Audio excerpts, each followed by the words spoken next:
आदौ कर्म प्रसंगात कलयति कलुषं मातृकुख्यं चित्तंमा मिणमुद्रा मेद मध्ये कुटयति नितरं जठरो जातवेद जज्जत वैतत्र दुःखं व्यथयति नितरं शक्यते केन वक्तुं क्षन्तव्यमे अपराध शिव शिव शिव भो श्री महादेव शंभु जगज्जननी मातंगी भगवान शिव आज दिन इष्ट देवता चंद्र देवता इष्टदेवी भुवनेश्वरी जगन्नाथ बलभद्र सुभद्रा सुदर्शन जी चतुर्धामूर्ति देवता लक्ष्मी नारायण इष्टदेवी माँ जगज्जननी खंडवाड़ी जो मैंने आज आष्ट्र संवादर दैनिक राशिफल कार्यक्रमटी देखुंट शुणुंट से आज दिनटी सुख समृद्धि मानसिक पारिवारिक शांति उत्तम स्वास्थ्य और संपन्न दिन हो यह जगन्नाथ पाखे कामना करी आरंभ करुचु आज आमर दैनिक राशिफल कार्यक्रम। जय जगन्नाथ।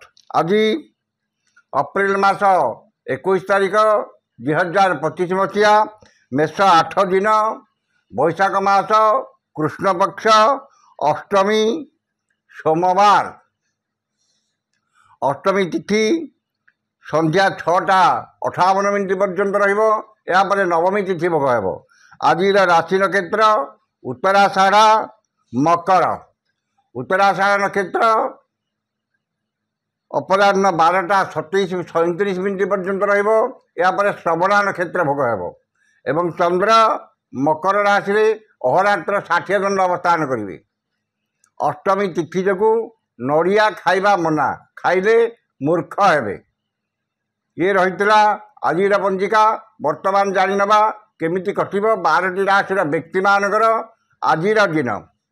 प्रथम राशि मेष राशि मेष राशि दशम चंद्र सोमवार एवं रवि चंद्र उभय नक्षत्र भोग होतिबारु कर्म उन्नति कर्म प्रति एकाग्रता और आंतरिकता अधिक रहिबो एवं भाग्य अपेक्षा कर्म अधिक विश्वास और गुरुत्व देवे। मनरे सत्चिंता सद्भावना प्रकाश पाइब और सत्कर्म अधिक आग्रह रहिबो। आज जेकोसी कर्म आरंभ करेंगे से 100% सफलता पाइबे एवं समस्त कर्म आपणकर कर्मकुशलता कर्म तत्परता कार्यदक्षता स्वच्छता और समयानुवर्तिता प्रकाश पाइब। मनरे प्रसन्नता परिवार सुख शांति चालीचलन संयमता एवं देह मन सुस्थ रहिबो। वाणिज्य व्यवसाय परिवहन रे आय जहाँ मनरे आत्मसंतोष आत्मतृप्ति रहिबो। जो मानकर दीजा मेष से उपकृत हेबे। शुभ रंग लाल संख्या 3 आराधना प्रभु श्री जगन्नाथ। वृष राशि नवम चंद्र और कृष्ण पक्ष जो मान सम्मान हानि मानसिक दुश्चिंता परिवार मनमालिन एवं निजर प्रिय बंधु कि पुरातन बंधु सह किंबा अपमान मिल पारे।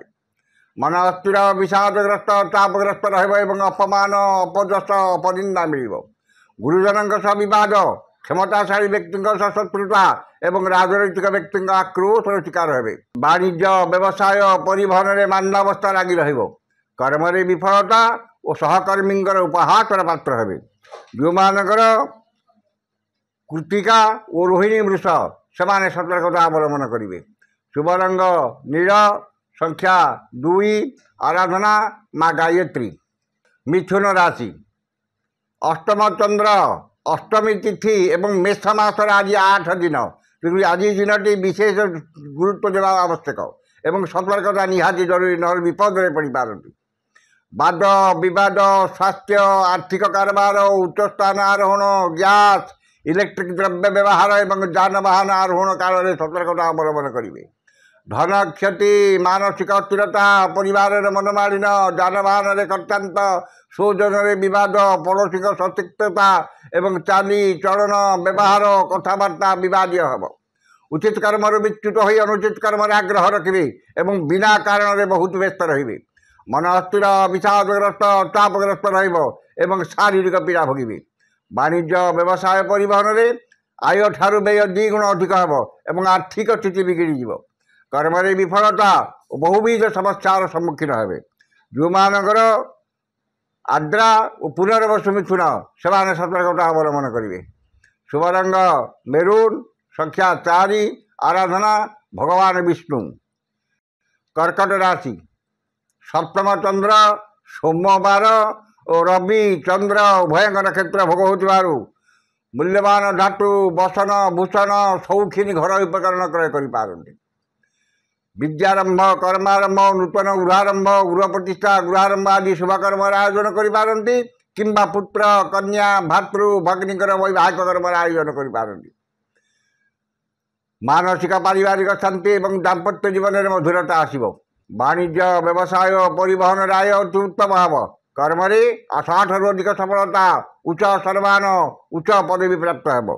जो मानकर पुष्या और श्लेषा कर्कट से उपकृत हे। शुभ रंग सिल्भर, संख्या 5, आराधना माँ गायत्री।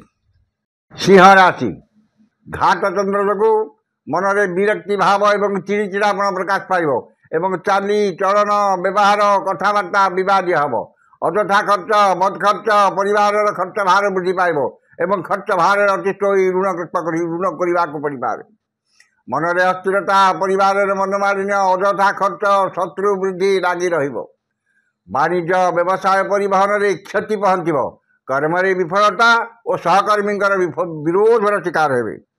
जो मानकर मघा और पूर्वा फाल्गुनी सिंह से सतर्कता अवलम्बन करेंगे। शुभ रंग गोलापी, संख्या 11, आराधना प्रभु गजानन। कन्या राशि कृष्णपक्षर पंचम चंद्र और ज्ञान गारिमा प्रत्युत्पन्नवती दूरदृष्टि धीशक्ति स्मरण शक्तिर लोप पाइब।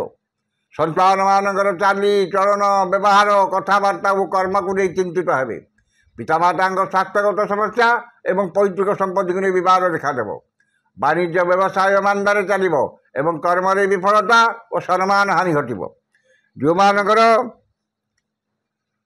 उत्तरा फाल्गुनी और हस्ता कन्या से सतर्कता अवलम्बन करेंगे। शुभ रंग चॉकलेट, संख्या 8, आराधना माँ छिन्नमस्ता। तुला राशि कृष्णपक्षर चतुर्थ चंद्र जो गुरुजन कृपा क्षमताशाली व्यक्ति सहायता और राजनैतिक व्यक्ति शुभ दृष्टि रही।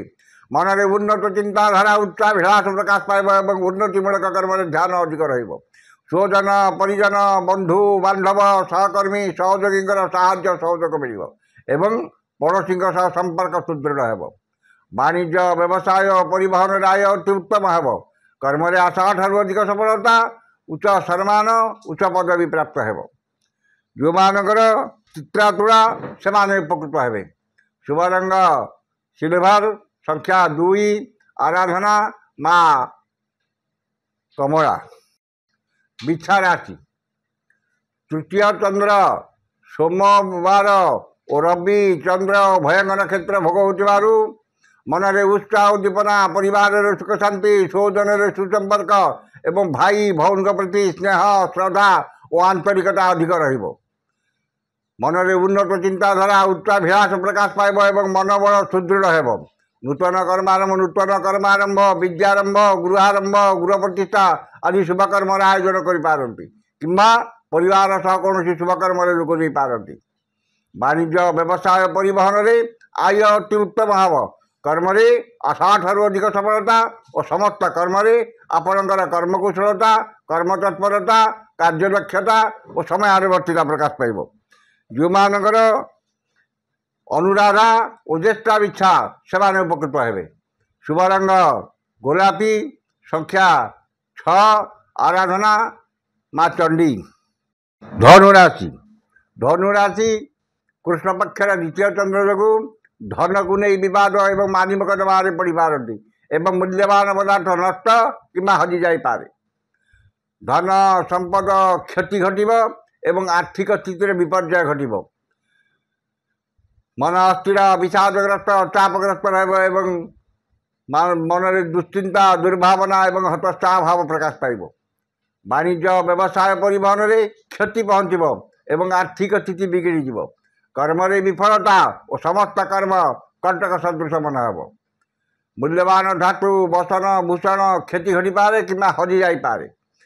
ବାଣିଜ୍ୟ ବ୍ୟବସାୟରେ କ୍ଷତି ଘଟିବ ଏବଂ ବ୍ୟବସାୟରେ ବିପର୍ଯ୍ୟୟର ସାମ୍ନା କରିବେ। ଯେଉଁମାନଙ୍କର ମୂଳା ଓ ଉତ୍ତରାଷାଢ଼ ଧନୁ ସେମାନେ ସତର୍କତା ଅବଲମ୍ବନ କରିବେ। ଶୁଭ ରଙ୍ଗ ହଳଦିଆ, ସଂଖ୍ୟା 5, ଆରାଧନା ମା ତାରା। ମକର ରାଶି, ଶ୍ରୀଚନ୍ଦ୍ର ଯୋଗୁଁ ସୋଦରରେ ସୁସମ୍ପର୍କ, ପରିବାରରେ ସୁଖ ଶାନ୍ତି ଏବଂ ପଡ଼ୋଶୀଙ୍କ ସହ ସମ୍ପର୍କ ସୁଦୃଢ଼ ହେବ। ଆମୋଦ ପ୍ରମୋଦ ମଉଜ ମଜଲିସରେ ଅଧିକ ଆଗ୍ରହ ରହିବ ଏବଂ ପରିବାର ପ୍ରତି ଅଧିକ ଯତ୍ନବାନ ହେବେ। ନୂତନ ଭୂମି ପୂଜା, ଗୃହାରମ୍ଭ, ଗୃହ ପ୍ରତିଷ୍ଠା ଏବଂ କର୍ମାରମ୍ଭ ଆଦି ଶୁଭକର୍ମର ଆୟୋଜନ କରିପାରନ୍ତି କିମ୍ବା ପୁତ୍ର, କନ୍ୟା, ଭାତୃ, ଭଗ୍ନୀଙ୍କର ବିବାହିକ କର୍ମର ଆୟୋଜନ କରିପାରନ୍ତି। ବାଣିଜ୍ୟ, ବ୍ୟବସାୟ, ପରିବହନରେ ଆୟ ଅତି ଉତ୍ତମ ହେବ। କର୍ମରେ ସ୍ୱଳ୍ପ ପରିଶ୍ରମରେ ଅଧିକ ସଫଳତା ଓ ସମ୍ମାନ ମିଳିବ। ଯେଉଁମାନଙ୍କର ଧନିଷ୍ଠା ମକର ସେମାନେ ଉପକୃତ ହେବେ। ଶୁଭ ରଙ୍ଗ ବାଇଗଣୀ, ସଂଖ୍ୟା 11, ଆରାଧନା ମା ଦୁର୍ଗା। କୁମ୍ଭ ରାଶି, ଦ୍ୱାଦଶ ଚନ୍ଦ୍ର ଯୋଗୁଁ ପୂର୍ବରୁ ହୋଇଥିବା କ୍ଷତିର ଭରଣା କରିବାରେ କିଛି ମାତ୍ରାରେ ସମର୍ଥ ହେବେ। ମନରୁ ଦୁଶ୍ଚିନ୍ତା, ଦୁର୍ଭାବନା, ହତୋତ୍ସାହ ଭାବ ଅପସରିଯିବ ଏବଂ ଠିକ୍ ସମୟରେ ଠିକ୍ ନିଷ୍ପତ୍ତି ନେବାରେ ସମର୍ଥ ହେବେ। ଅଯଥା ଖର୍ଚ୍ଚ, ବଦ ଖର୍ଚ୍ଚ, ପରିବାରର ଖର୍ଚ୍ଚ ଭାର ବହୁତ କମ୍ ରହିବ ଏବଂ ଖର୍ଚ୍ଚ କରିବାରେ ଟାଳଟୁଳ ନୀତି ଅବଲମ୍ବନ କରିବେ। ଆୟର କିଛି ଅଂଶ ସଞ୍ଚୟରେ ବିନିଯୋଗ କରିବେ ଏବଂ ଖର୍ଚ୍ଚ ଭାଗ ବହୁତ କମ୍ ରହିବ, ସଞ୍ଚୟ ଭାଗ ବୃଦ୍ଧି ପାଇବ। ବାଣିଜ୍ୟ, ବ୍ୟବସାୟ ଓ ପରିବହନରେ ଆୟ ଅତି ଉତ୍ତମ ହେବ। କର୍ମରେ ଆଶାଠାରୁ ଅଧିକ ସଫଳତା ଓ ସମସ୍ତ କଷ୍ଟସାଧ୍ୟ କାମ ଆଜି ଆପଣଙ୍କ ପାଇଁ ସହଜ ହେବ। ଯେଉଁମାନଙ୍କର ଧନିଷ୍ଠା କୁମ୍ଭ ସେମାନେ ଉପକୃତ ହେବେ। ଶୁଭ ରଙ୍ଗ ଇନ୍ଦ୍ରନୀଳ, ସଂଖ୍ୟା 6, ଆରାଧନା ମା କାଳୀ। ଶେଷ ରାଶି ମୀନ ରାଶି, ଏକାଦଶ ଚନ୍ଦ୍ର ସୋମବାର ଓ ରବି ଚନ୍ଦ୍ର ଉଭୟଙ୍କ ନକ୍ଷତ୍ର ଭୋଗ ହେଉଥିବାରୁ ଭାଗ୍ୟରେ, କର୍ମରେ, ଆର୍ଥିକ ଅବସ୍ଥାରେ ଉନ୍ନତି ଦେଖାଦେବ ଏବଂ ସମସ୍ତ ଆଶା ଆକାଂକ୍ଷା ଅଭିଳାଷ ପୂର୍ଣ୍ଣ ହେବ। ଆଜି ଯେକୌଣସି କର୍ମ ଆରମ୍ଭ କରିବେ, ଯେକୌଣସି ବ୍ୟବସାୟ ଆରମ୍ଭ କରିବେ, ସେଥିରେ 100% ସଫଳତା ପାଇବେ।